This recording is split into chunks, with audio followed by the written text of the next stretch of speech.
그런 게 이제 내가 후회하지 않는 소비였던 것 같아. 나 이거 꼭 얘기하고 싶은 거 있어. 내가 20대 때 진짜 몰랐던 거. 나 금수저라고 오해하는 사람 되게 많거든? 이 영상 똑똑히 봐. 나 진짜 오늘 해볼 얘기는 20대 소비와 절약에 대해서 한번 이야기해 볼 건데, 사람이 가장 돈이 없을 때를 생각해 보면 20대 중반부터 20대 후반인 것 같아. 10대 때는 그냥 학교 다니잖아. 그리고 용돈 받잖아. 딱히 돈을 쓸 데가 많이 없어. 부모님이 재워주지, 밥 먹여주지, 애들이랑 해봤자 떡볶이 먹는 거? 돈 쓸 데가 별로 없단 말이지. 또 20대 초반 때는 성인인 지 얼마 안 됐으니까 용돈도 받아, 때때로. 학교 들어갔네 이러면서 가족들이 용돈도 주고, 요즘 장학금 제도도 많고, 공부 잘하는 애만 받는 것도 아니고 여러 가지 활동들이 있어. 아르바이트 같은 것도 하면 그 정도면 충분히 충당이 된다? 자취를 하는 친구들은 다르겠지만 돈을 쓰는 것도 별거 없어. 그때도 해봤자 뭐 친구들이랑 노는 거? 해봤자 학교 앞에서 놀잖아. 학교 앞에 뭐 술집이나 이런 것들이, 음식점도 마찬가지지만 되게 싸. 근데 문제는 20대 중반 사회에 나가는 거, 어느 정도 이제 내가 부모님한테 의지하면 안 된다라고 생각이 들고, 월급은 제일 낮을 때잖아. 그때 여러 가지 눈이 뜨여. 대학교 다닐 때는 대학생활 친구들끼리만 다니는데 사회에 나가면 너무 좋은 것들이 많아. 견물생심이라고 사고 싶은 것도 많아지고, 그러면 절실히 느껴져. 아, 내가 돈이 없구나. 20대 중반부터 후반까지를 해외에서 보냈잖아. 또 미국은 특히 자본주의 끝판왕이란 말이야. 돈으로 못할 게 없어. 심지어 놀이동산 가잖아? 미국은 돈 더 내면 안 기다려도 돼. 자이언권에 패스트 패스라고 그게 또 있어. 나도 자이언권을 끊었는데 그 사람 이렇게 지나가. 굉장히 상대적 박탈감을 느끼는 거지. 가장 돈 없을 나이에 자본주의 끝판왕을 경험해 보니까 돈 나갈 곳은 천진데 내 월급은 너무 적은 거야. 그래서 내가 그때 소비랑 절약에 대해서 엄청 생각을 하게 된 것 같아. 20대 소비랑 절약에 대한 컨텐츠들을 보니까 반반 갈리더라고. 재밌는 게 20대 때 돈을 아꼈던 사람들은 20대에 돈을 좀 써봐야 돼 하고, 20대 때 돈을 좀 써본 사람들은 20대 때 절약을 해야 돼. 이래서 사실은 이 가불논박이 과연 뭐 의미가 있나, 난 그렇게 생각하거든. 그래서 나는 하나에 치우치지 않고 20대 때 후회했던 소비, 후회하지 않았던 소비, 20대 때 후회했던 절약, 후회하지 않았던 절약, 이걸 다 얘기해 보려고. 오늘 이 이야기도 내 개인적인 이야기야. 그래서 이게 모두에게 적용되지 않을 수도 있어. 먼저 얘기해 볼 거는 내가 20대 때 후회했던 소비야. 남에게 잘 보이려고 했던 소비. 가장 대표적인 게 사실 옷이다. 나는 근데 실제로 명품 옷이 하나도 없어. 명품 아이템들이 몇 개 있긴 해. 그거는 사촌 누나가 패션 쪽에서 일하거든. 싼 값에 구할 수 있는 걸 나한테 선물을 해줬어. 그렇게 갖고 있는 명품 아이템 몇 개 빼고는, 너도 알잖아, 돈을 벌었는데도 옷 좀 사. 너무 과하다 싶을 정도로 이러니까. 맞아. 이런 얘기를 들을 정도로 옷에 대해서 그렇게 크게 안 써. 나 같은 경우는 남들에게 조금 더 인증하려고 사는 것들. 예를 들면 인스타그램에서 유행하는 게 있다. 그러면 왠지 나도 그게 있어야 될 것 같은 거야. 인스타그램에서 유행하는 아이템이 있다, 핫플레이스가 있다. 나도 거길 가서, 포토스팟이 항상 있잖아, 거기 가서 똑같은 포즈를 하고 똑같은 사진을 찍어야 되는 것 같은 거야. 그래야지 내가 뒤처지지 않고 내 트렌드에 항상 있고. 근데 그게 다 결국 소비잖아. 가는데 돈 써, 갈 때 입을 옷 써, 커피라도 마실 거 아니야, 수비니어라도 사고, 또 입장료도 있고, 여러 가지 그런 것들이 인스타에서 인증하려고 했던 행동이 아니었을까? 특히 뭐 인스타그램에서 뭔가 유행하는 아이템들이 있으면 나도 가져서 있어야 될 것 같아. 그런 것들이 나는 좀 후회로 남아. 어떨 때 느꼈냐면, 미국에서 이제 5년 동안 살다가 한국에 들어왔잖아. 결국 내가 가져왔던 물건들 있잖아, 거기서 다 버리고 진짜 소중한 것들만 가져오게 되잖아. 근데 그런 걸 털어내고 나니까 내가 버렸던 것들이 그런 것들이었어.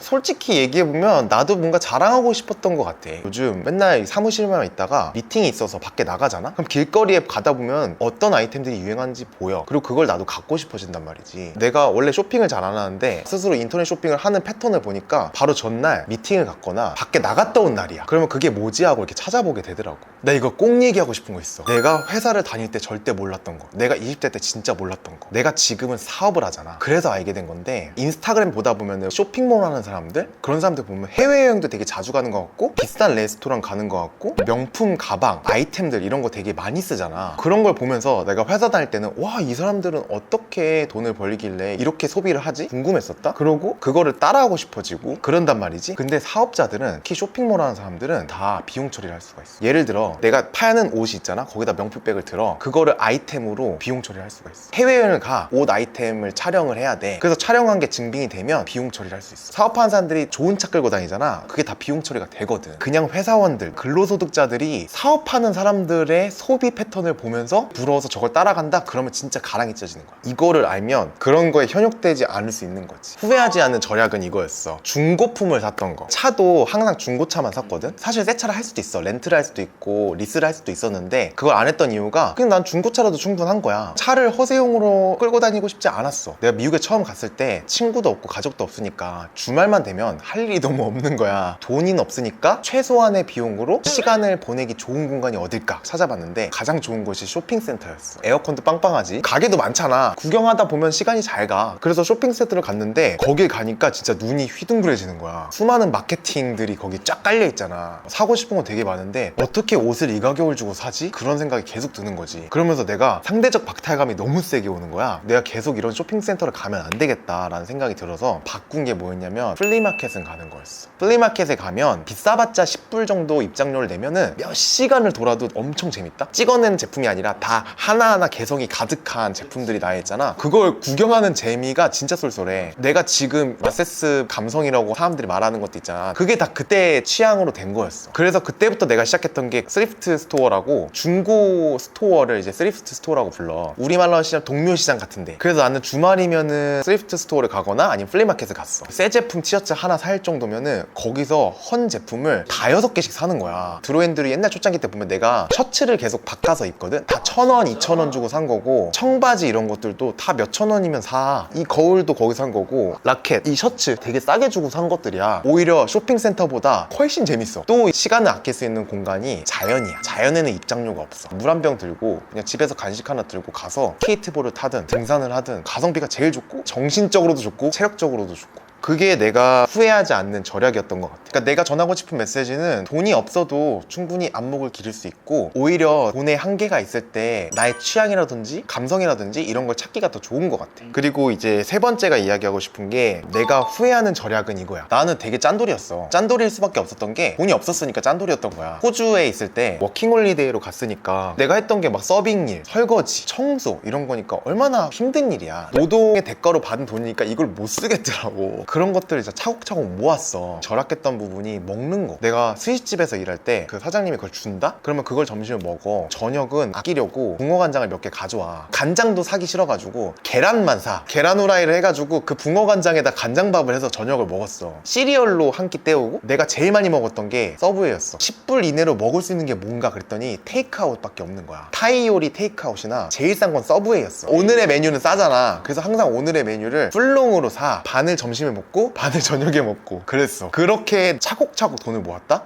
4,000불 정도가 모인 거야. 그때 환율로 500만 원이 넘는 돈이었지. 그때 호주 달러가 1,200원 이 정도였으니까 호주에서 이제 떠날 때쯤이었어. 통장에 보니까 4,000불이 넘게 쌓여있는데 돈을 쓰기가 아깝더라고. 근데 내가 그때 진짜 호주 여행을 당일치기로 갈 수 있는 데만 여행을 했어. 그리고 심지어 생일이었다? 공휴일이었어 마침. 셰프가 이날 일하면 따블이라는 거야. 내가 그때 20몇 불이었는데 40몇 불인 거야 시급이. 친구랑 놀러 가기로 한 데가 있었는데 거기를 취소하고 내가 일을 했어. 그때 셰프가 나를 3시간 쓰고 그냥 집에 보내는 거야. 나는 돈을 많이 벌 줄 알고 갔는데 3시간만 일하고 집에 가니까 약속은 취소됐잖아. 그래서 내 생일날 그냥 설거지만 하고 집에 와서 혼자서 그냥 서브웨이 먹었어. 결국에는 내가 한국에 돌아올 때 그 4,000불을 모아서 왔다? 내가 한국에 돌아오니까 달러가 갑자기 훅 떨어진 거야. 800원까지 떨어진 거야. 열심히 설거지해서 번 돈인데 이 돈을 환전을 못 하겠더라고. 지금도 갖고 있어. 그때 내가 뼈저리게 느낀 게 있어. 20대 때 번 돈은 경험에 뭐든지 투자해야 된다. 그 20대 초반에 호주를 여행하는 거 그때만 누릴 수 있는 시간이거든. 맞아. 그때 내가 한 번이라도 정말 루프탑 바에 가서 멋진 술 한잔을 하는 거, 고급 레스토랑 가서 내 생일날 나를 위한 식사를 하나 했던 거, 내가 모았던 돈을 이용해서 여행하고 왔더라면은 지금 평생 잊을 수 없는 경험이라고 생각을 할 텐데, 결국 10년 뒤에 남은 거는 내 달러 통장에 있는 환율 800원도 안 되는 호주 달러야. 그때 내가 정말 뼈저리게 느껴서 미국에 있을 때 퇴사를 하고 한국에 돌아올 때 2천만 원을 모았는데 2달 동안 1,000만 원을 쓰고 왔어. 여행하고 노트북 사고 경험에 투자한 거지. 그래서 내가 사람들한테, 20대들한테 밥 한 끼 멋있게 너한테 한번 써봐라. 여행할 때 돈 아끼지 마라. 그런 거. 그때 그 2달 동안 여행을 안 했으면 내가 한국 와서 얼마나 두고두고 후회를 했겠어. 지금 와봐. 코로나 터져서 여행하고 싶어도 못해. 그래서 나는 다시 똑같은 실수를 반복하지 않은 거지. 그래서 내가 후회하지 않는 소비는 이거야. 나의 경험에 투자하는 거. 특히 부가가치를 창출할 수 있는 것에 투자하는 거. 내가 미국에 갔을 때 처음에 돈이 진짜 없었다고 했잖아. 월급이 150만 원 정도였어. 근데 월세로 나가는 돈이 60만 원이었어. 숨만 쉬면 나가는 돈이 너무 많은 거야. 그때 내가 거금 150불을 들여서 1시간에 17만 원짜리 캘리그라피 강의를 들었어. 한국에서 내가 팔로우하던 캘리그라퍼가 있었다? 근데 그 사람이 LA에 있는 거야. 그 사람 인스타 보는데 워크숍을 연대. 그 사람을 직접 만나서 캘리그라피를 배웠어. 그때부터 시작됐던 그 캘리그라피가 지금도 써먹고 있지. 나 마세스 영상에서 계속 캘리그라피 하고 캘리그라피 원데이 클래스를 했어. 그래서 그때 사람들한테 캘리그라피 가르쳐주고 과외비를 받았어. 그리고 그걸로 디자인을 해가지고 내가 문구가 팔리기도 했고, 그때 내가 투자했던 거가 부가가치를 창출한 거지. 이 한강뷰 사무실로 오면서 이걸로 좀 이슈를 받았잖아. 여러 채널들에 나갔단 말이야. 이 뷰를 항상 이렇게 강조해서 이제 영상을 만드시더라고. 근데 이게 사실은 쇼잉오프가 아니야. 나를 위한 투자거든. 솔직히 나 혼자 쓰기에 너무 넓은 공간이잖아. 사치라고 생각할 수도 있어. 그래서 실제로 댓글에 그런 게 달렸어. 나 금수저라고 오해하는 사람 되게 많거든. 이 영상 똑똑히 봐. 나 진짜 붕어반장 먹고 서브웨이 샌드위치 먹고 그렇게 살았던 앤데,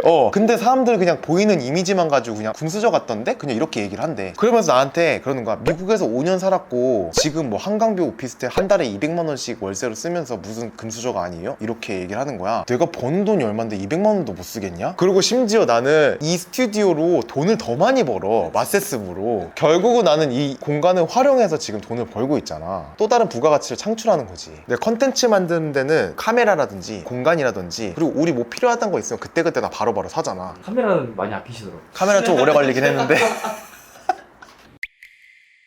죄송합니다. 근데 어쨌든 얘기하고 싶은 거는 그런 게 이제 내가 후회하지 않는 소비였던 것 같아. 나의 경험에 투자하고 부가가치는 창출할 수 있었던 거. 미국에 가서 그렇게 고생했던 스토리들, 결국 그게 나의 컨텐츠 소스가 돼서 나는 그걸로 또 돈을 벌고 있거든. 절약이랑 소비를 계속 반복하면서 쌓았던 나의 취향들, 감성들, 이런 것들이 결국 또 마세스의 또 좋은 소재가 되는 거고. 그래서 오늘 내가 후회하지 않는 소비, 후회하는 소비, 후회하지 않는 절약, 후회하는 절약, 네 가지를 얘기해봤는데, 들어봐서 알겠지만 그냥 내 스토리야. 모두에게 적용되지는 않을 수도 있어. 소비를 하든 절약을 하든 결국 정답은 없거든. 소비하다 보면 또 깨우치는 게 있고, 절약을 하다 보면 또 깨우치는 게 있어. 그렇게 하다 보면 30대가 될 거야. 그때 가서 나처럼 이렇게 얘기를 하면 돼. 사지 말아야 될 소비를 머릿속으로 알고 있는데 몸은 그렇게 못하고 있는 사람들이 있어. 그 명언이 있어. 먹을까 말까 하는 거는 먹어라. 살까 말까 하는 거는 사지 마라. 먹을까 말까 하는 거는 먹는 건 경험이잖아. 그치. 살까 말까 하는 거는 결국 물질이거든. 그치. 그러면 사지 말라는 거야. 그 기준을 나누는 게 딱 나는 이 한 줄 같아. 그래서 절약을 하고 있건 소비를 하고 있건 둘 다 나쁜 건 아닌데, 결국 거기서 뭔가 깨달은 게 있고 또 다른 실수를 안 하면 돼. 둘 다 배울 점이 있으니까.